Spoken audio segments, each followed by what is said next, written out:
Hey YouTube, Mr. Mabunga here. Today we're gonna be showing you how to solder this 17.5 motor into my 1/10 scale two-wheel drive buggy. Let's get on to it.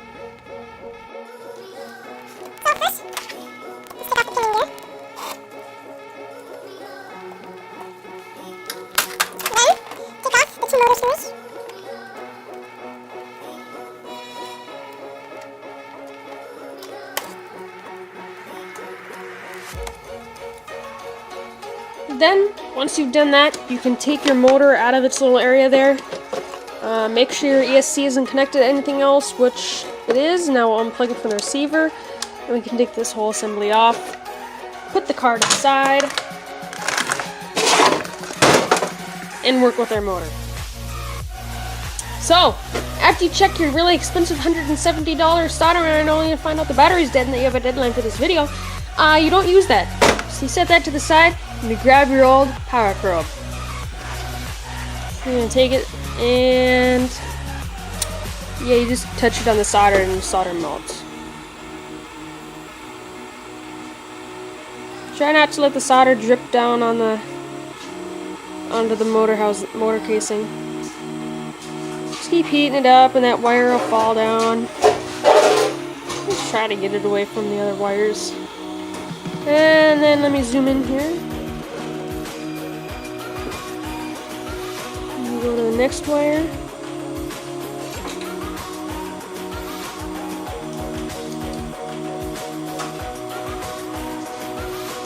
That one's done.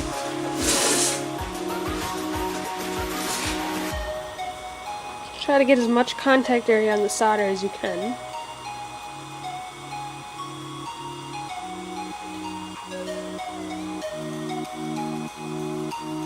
There you go. Now those wires are off, and you can turn off your solder iron for now. And then you're going to disconnect the sensor wire.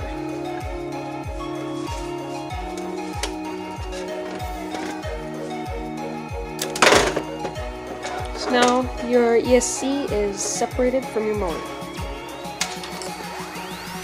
Alright, so now you got your old motor off. Unlike this one, which the sensor wire is permanently attached to the motor.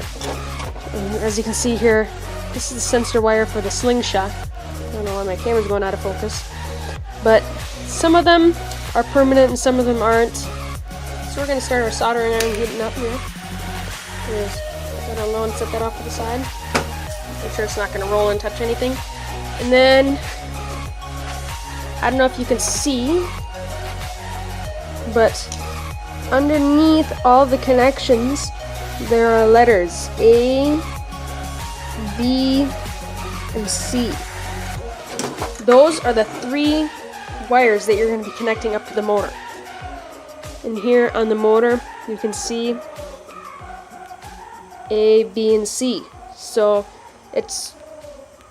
you pretty much just match the letters to the corresponding inputs in the motor, and you're good to go.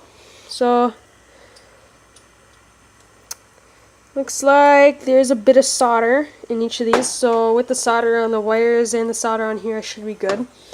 So we're gonna take our soldering iron and we're gonna put a bit of solder on the end, and that's called tinning.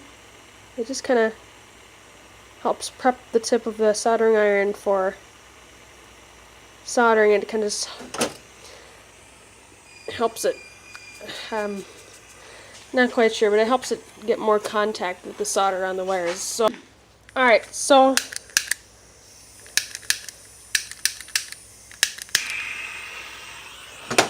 now you're just gonna match up the corresponding wires with the letters on the motor. So the orange one is A, and we have an A here.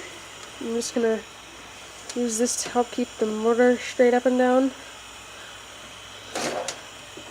So, just again, we're gonna tin the soldering iron since it hasn't worked the first couple times. Tin the soldering iron.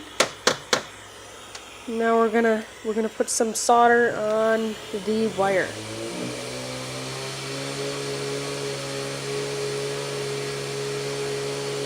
You hold the iron under the wire, Wait till the top of the wire gets hot enough to melt the solder on the line. Well, it's hot enough. Get some in there, let it soak in there, get a big blob on that wire. There we go.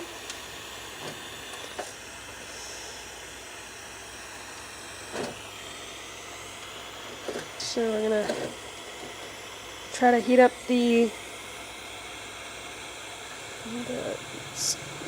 not sure what you'd call it, coming up off the motor. Or try to heat up the solder on there and the wire and the solder on the wire as well.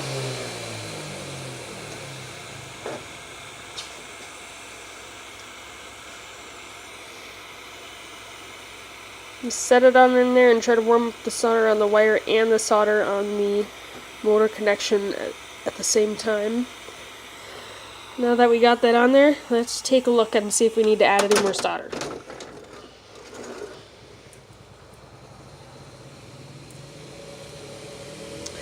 If you see any big open spaces or like where you can see gaps between the wire and the motor connection, that's when you know you usually need to add more solder, but in this case it looks like we did a good enough job the first time. Alright, so now that we have soldered on wire A, we're going to move on to wire B. Wire B is the yellow wire, and we're going to match it up with the B on the motor. I have already heated up the end of the wire and gotten some drips of solder on there, so it's all ready to go. So we're going to take the wire, turn on our soldering iron. In this case, we already have solder on the motor connector here, so you'd have to do the same thing that you do with the wire on the motor connector. So we're just gonna try to do the same thing. Try to heat up the wire and the motor connector at the same time. Get a good grip on it here.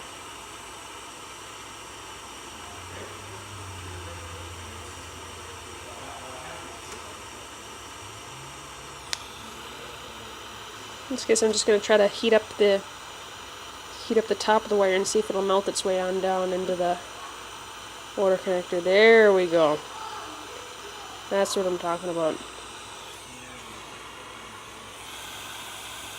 It's sunk right down into there, and check for spaces. Looks good for now. And the last wire to connect up is the C wire.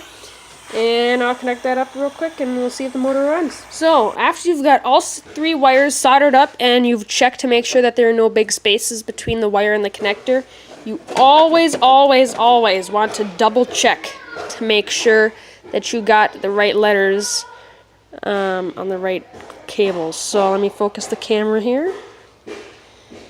So, we have A is the orange, hooked up to the A on the motor. We have the B on the yellow, just hooked up to B on the motor connector. And we have the C, which is the blue, hooked up to the C on there. And another thing you want to look for is to make sure that there's no solder connecting the connectors, like if it dripped across or if it's bridging across. And in this case, it looks like we're pretty good. And then what you can do is grab your car, which has a receiver on it, or just grab your receiver. We'll hook the ESC to the receiver. Let me grab a battery real quick here. We've got a battery. Hook the battery up to the ESC.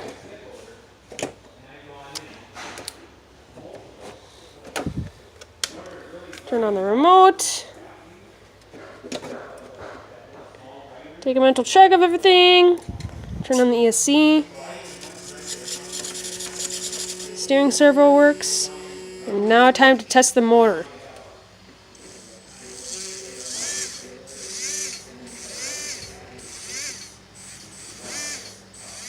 And it does work.